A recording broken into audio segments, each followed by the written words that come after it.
But the scene ends with Ryoma running away and Gonta capturing Shuichi and knocking him out. And you end up waking up to the beautiful Kokichi's face, greeting you to the ultimate entomologist lab. Now, I was honestly really angry when I heard about Kokichi taking advantage of Gonta, because, I mean, it's to be expected he took advantage of him, but when he said that Gonta started crying for everyone, Kokichi is heartless, and just so everyone knows, I spent every single free time I had in Chapter 2 with Kokichi, so, just so you're aware. But I feel like he's such a little piece of crap, the way he takes advantage of people and lies, and it just seems like all he wants to do is mess with people. Like, he has no alternate goals. He's not sadistic. Well, in some sense he is sadistic, but I feel like all he wants to do is just mess with people for the sake of their reactions or for the sake of it not being boring. I don't know why, but he just likes to lie. It makes me sad. The insect meet and greet itself was a funny scene. Seeing everyone run and just say, "This is hell," and poor Himiko being buried by bugs, that made me really sad. But I found it was a good scene. I feel like you can just taste the budget they've been given for this game. Like 2 art frames for the insect meet and greet. There is so much art in this game. It's kind of ridiculous. It's like budget is overflowing from the game. It's crazy, and I love it. It's a really well done game. But after the insect meet and greet is over, Kokichi has everyone's Cubs pads. But before he can force everyone to watch it, Kibo uses his recorder. And can I just say, I love Kibo so much. I feel like Kibo needs more screen time. His dialogue is just so funny, and he's an intelligent character, and he's adorable. I just feel like more time with him would be very much appreciated in this game. Can we please get some more Kibo? Just asking. Then you head back to your room and go to sleep, ready for the magic show the next day.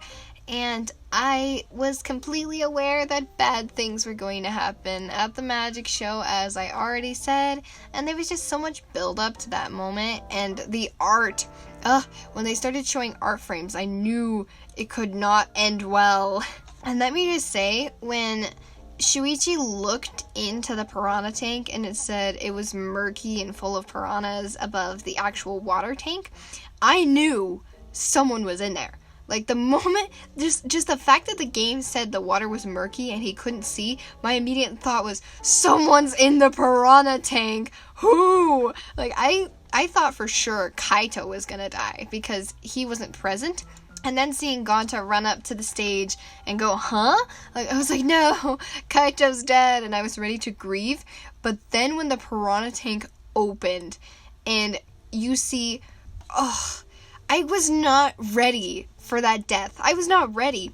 You see Ryoma fall into the water tank with the piranhas, and I was just in so much shock. I didn't expect it to be Ryoma, and I expected a body to be there because I just had so much anxiety with how much they were building it up, but I didn't expect Ryoma. I didn't call that at all.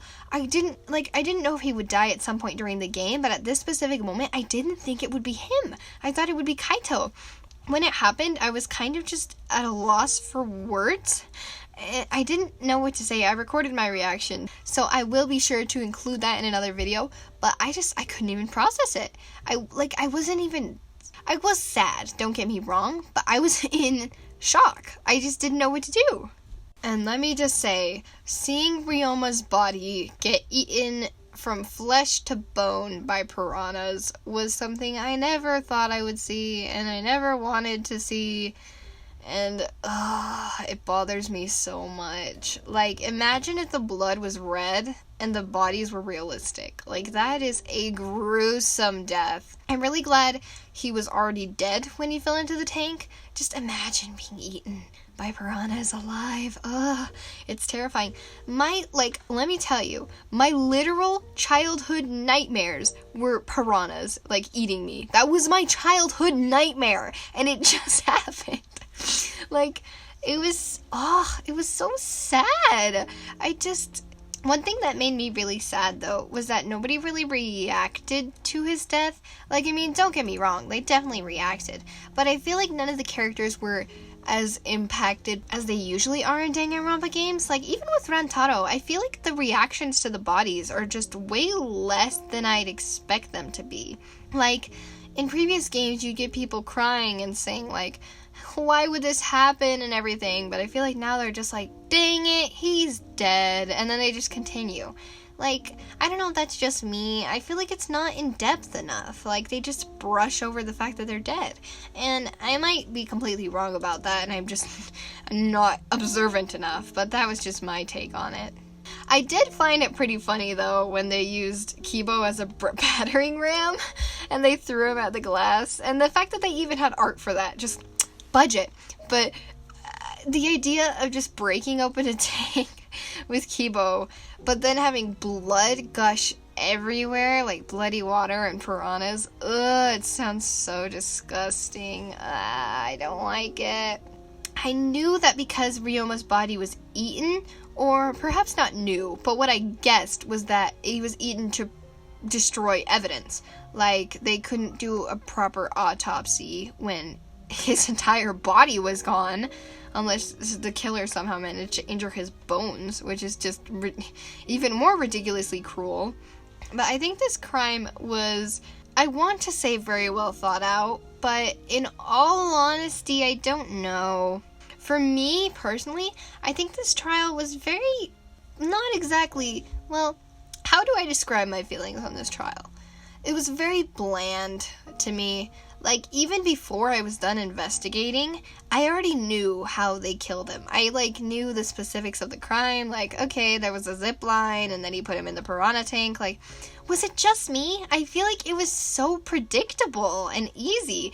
I thought maybe, the magic trick with Himiko would make the trial last longer or make it a bit more confusing.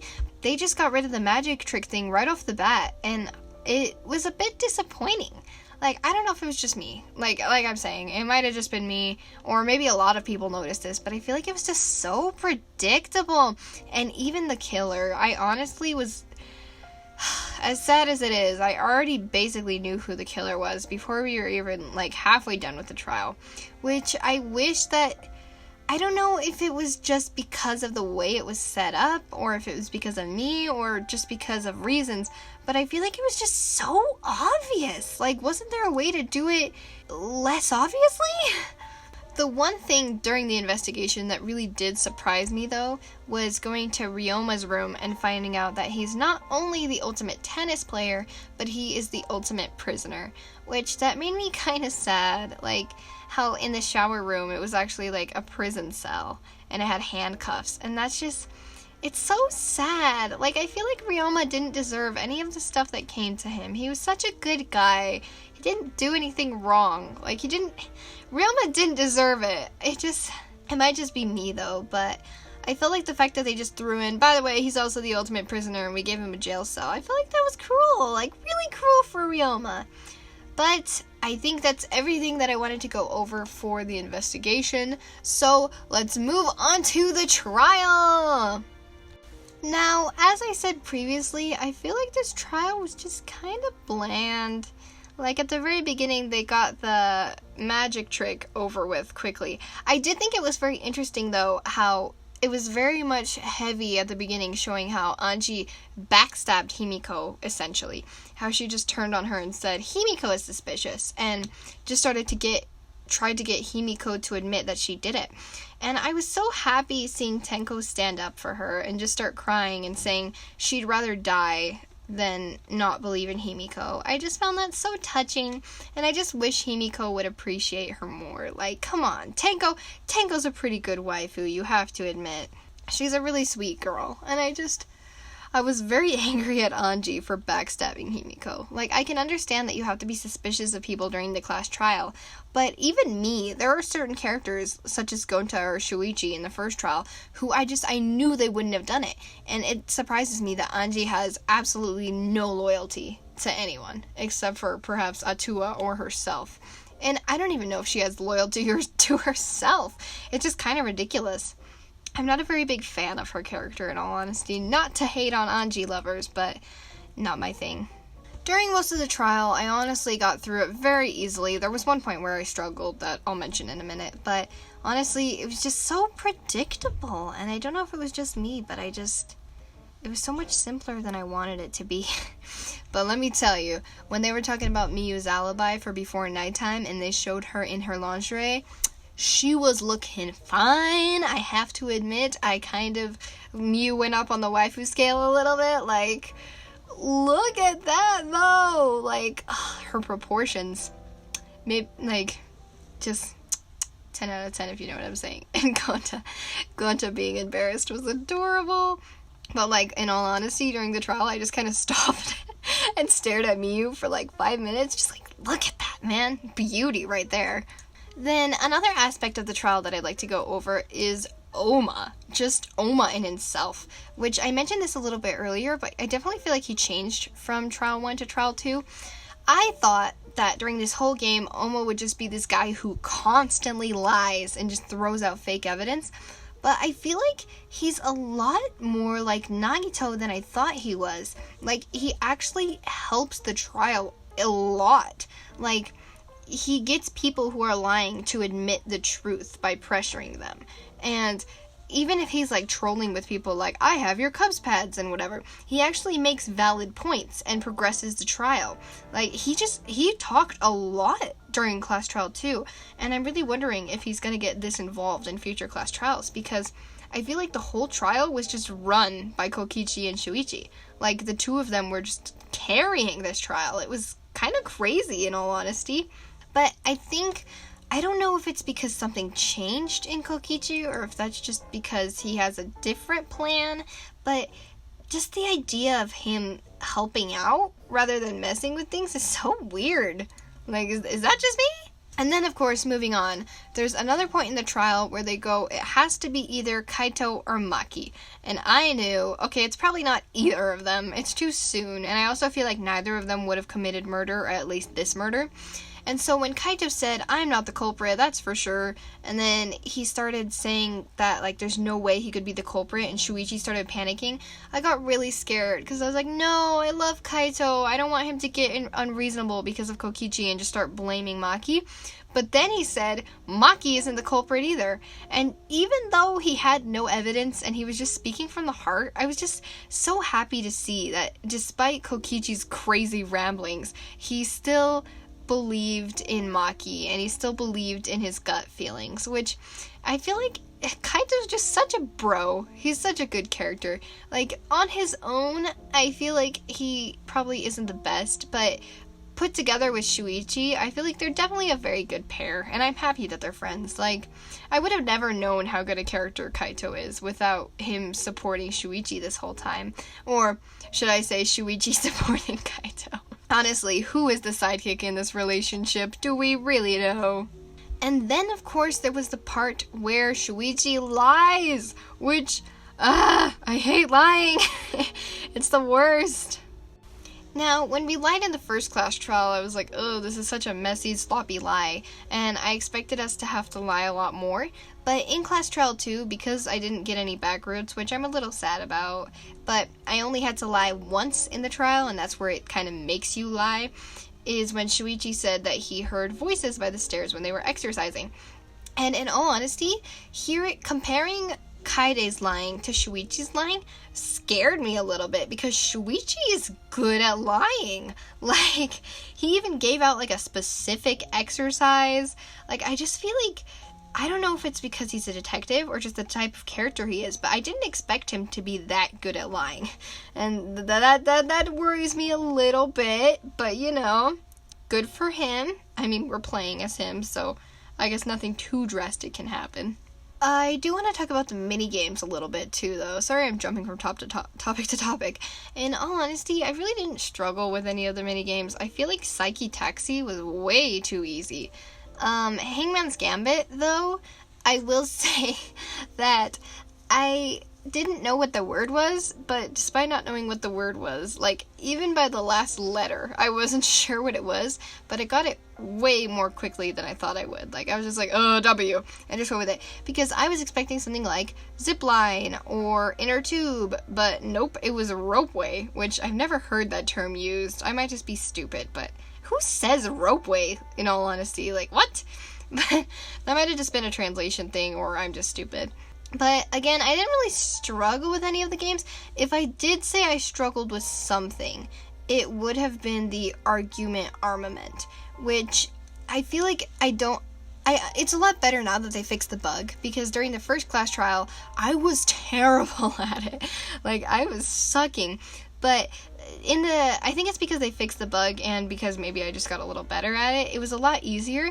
It's just, with the buttons that say hold, they never explained what hold meant, or how to do it, so it took me like a long time to learn what the heck I was doing with the hold buttons, because I kept missing, and I wasn't sure why I was missing. But yeah, that was annoying. That was basically the only mini-game that I struggled with, but in all honesty, I didn't struggle with any of the mini-games. Moving on from that, though, let's get on to, finally, the moment where Shuichi has to decide a culprit.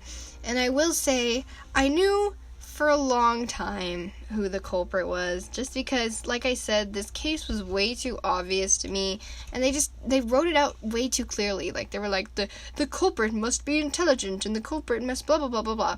And I don't know if it was just me, but I felt like it was so obvious. It was sad. So I put my cursor over Kirumi Tojo, and I clicked her, and that was correct. And I will say, I'm very sad, because I finally got over the loss of Kaede, and I decided to pick a new waifu. Nope, she's a killer too. Like, all my favorite girls are just gonna kill everyone, aren't they? So I feel like I can't have a waifu anymore. I'm just gonna be betrayed.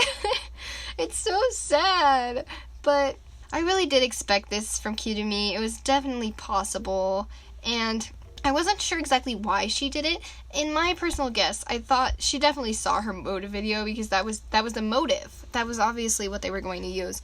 Now, I thought she was like maybe an orphan, and she was brought in by this family, and she had to serve them as their maid, or just some dramatic story where she had these people she cared about, and because she was a maid, she needed to go serve them. But I did not expect her motive to be what it was at all. Now, the thing that I struggled with during this class trial, which I really didn't struggle at all, in all honesty, I'm not bragging, I'm just saying, but the one part that I was awful at, like, I think my grade was like a C or something, but it was the part where you first accuse Kirumi, and then you have to say why you accused her. I knew why, the truth bullets were so confusing. Like how you had you alibis for yesterday, I didn't expect that. And so I tried to use like every truth bullet on everything, and I had like 1 heart left. And I was like, what the heck is the answer? But, of course, I eventually got it. And I think that was just I did so bad on that part. They just worded it very strangely. But that was the only part that I really struggled with. I already understood all the parts of Kirumi's crime. So, seeing her fight so much for something that seems so obvious to me was so sad. And seeing her angry sprite, I actually really, really like her angry sprite. Like, I don't know if it's just me, it looks really pretty. Like, that might sound weird, but I really like how her angry sprite is drawn. And her crying sprite, like, I feel like every time she cried during this trial, it was just like crocodile tears. So it just made me upset because it was just fake. But it still made me really sad seeing her face cry, because I feel like she was such a good character, and they really showed off how much she cared about people, and all she wanted was like selfless caring for everyone. But then she ended up doing something, probably, it's not selfish, but in my opinion, it was a little bit selfish in my opinion, just in its own way. Now, this is a little bit of a side note, but I want to say that by far my favorite part of this trial was where Kirumi was starting to convince everyone that there was no way she could be the culprit, and everyone was just saying how Kirumi took such good care of them all, and she was such a sweet person, and they just couldn't believe that she killed someone. But then Shuichi stands firm, and he says, I made a promise, because he made a promise to Kaede, and he's gonna reveal the truth no matter what the truth may be. And I was just so proud of him, and it just, it felt so rewarding to see him stand firm. And even though he was terrified and even though he was nervous, he was still willing to stand forward for the truth because he told Kaede that that was what he was going to do. And can I just say, during the closing argument when it showed Ryoma being drowned to death, that broke my heart. Like, just seeing him being drowned and handcuffed, it destroyed me. Like, Kirumi, why would you do this? You were my waifu! It makes me so sad that my favorite characters do these terrible things. But anyway, we move on to voting time, and then we vote for Kirumi, and she voted for me. Like, what? I was so surprised because after the voting I was like in pain after having to pick my wonderful Kirumi, and then there was one vote for Shuichi, and I was like, who the F? And I realize now that it's obviously Kirumi, but I was like, I was offended. I shouldn't have been, but like, it just shows you how desperate she was to live. Like, desperate enough that even when everyone knew it was her, she was still gonna vote for Shuichi. It was just so sad. But then they show the motive videos to explain why Kirumi did it. And you learn that Kirumi was secretly the Prime Minister of Japan. Which is like, what? Like, I know Danganronpa's ridiculous, but it just felt too ridiculous. Like, it didn't seem... I expected something like really sad and emotional, but it wasn't even sad. It was just weird. Like, I might be rude about this, but I feel like it just kind of ruined my idea of this trial. Like, seeing her get so upset over everyone, I was like, aw, but then when she said, you're gonna regret getting upset, you made the wrong decision, like, that kind of pulled me back from the trial a bit, and I kind of disliked Kirumi more than I originally did, which makes me sad. This whole trial made me like her less, which I don't like. I hate when trials make me dislike characters, because I prefer deaths that really bring out the characters and bring out their emotions and you get to see more of them. But when it just kind of like ruins them, it just leaves me with a bad feeling. And then one thing that really hit me a lot harder than I thought it would was when they were talking about Ryoma's motive video and how they finally got to see his motive video, and I thought, oh no, he finally has a reason to live and then he dies. But then they said his motive video was empty, and when they said that, it kind of hit me hard. Like, the idea of just desperately wanting a reason to live so you could work along with everyone, and you finally get these motive videos which are supposed to encourage you to kill for the one that you love or the ones that you love, and then you just find out you have no one. It's just empty. Like, that just hurt me so bad. Like, I really, really appreciated Ryoma. Although they kind of brought down my likability of Kirumi, they really brought up Ryoma's character, I feel like. Like, I almost want to cry thinking about it. It was so sad how he had no one. Like, I almost wish his video had, like, these students right here, like, in the Ultimate Academy, like, had them, like, they care about him, at least, but, like, no one. And maybe even his cat? Like, isn't there anyone? It was just... Anyway, I was very desperate for that. And then Kirumi just starts running, which... honestly was really sad how she was desperate enough to just try to run for it. Like, there was no escaping death. You know there's no escaping death, and yet you try anyway to just flee as quickly as possible. I will say her execution was brutal. Like, it made me so sad. Like, there were parts of it that were sad in itself, but I feel like they just made it so much worse than it should have been. Like, being chased by all the citizens, being upset with her, made me really sad. But then, when she came up to the rope, and her only form of escape was a long thread covered in thorns, that just, that sounds terrible, having to climb and just dig your hands into thorns. It's just, like, imagine how painful that is to, like, carry your whole weight on that. And I know it's referencing the old story, I can't remember exactly what it's called, but about the man who got trapped in hell, and then he had to climb out with a spider's thread, and he winded up falling because of his greed. And I feel like it's very sad, because it really does represent Kirumi, and it's just, I don't think she's greedy, but just the fact that she was willing to sacrifice everyone in the class trial, I can understand how you would say, oh, you're saving so many more lives, but I don't think you should compare lives. And there was no proof about Monokuma being able to do anything. Whether or not he could or couldn't do anything isn't relevant. There was zero proof that he could have done anything, and there was zero proof about anything bad going to happen. She couldn't even remember the crisis that was going to happen to everyone, and chances are the crisis already happened, which is so sad. Like just Danganronpa is a sad game. But when she climbed to the top and finally saw the light, I was so sad to see her be ready to escape, and then she falls. Like, falling in itself was just, I knew it was going to be gruesome, and I was like, and then they showed Monosuke, and I was like, no, they wouldn't do that, and then they just show her falling right onto concrete, right onto Monosuke. So now Monosuke and Kirumi are dead, and her body was just so sad to look at. Like, that is a gruesome way to die. That's horrible.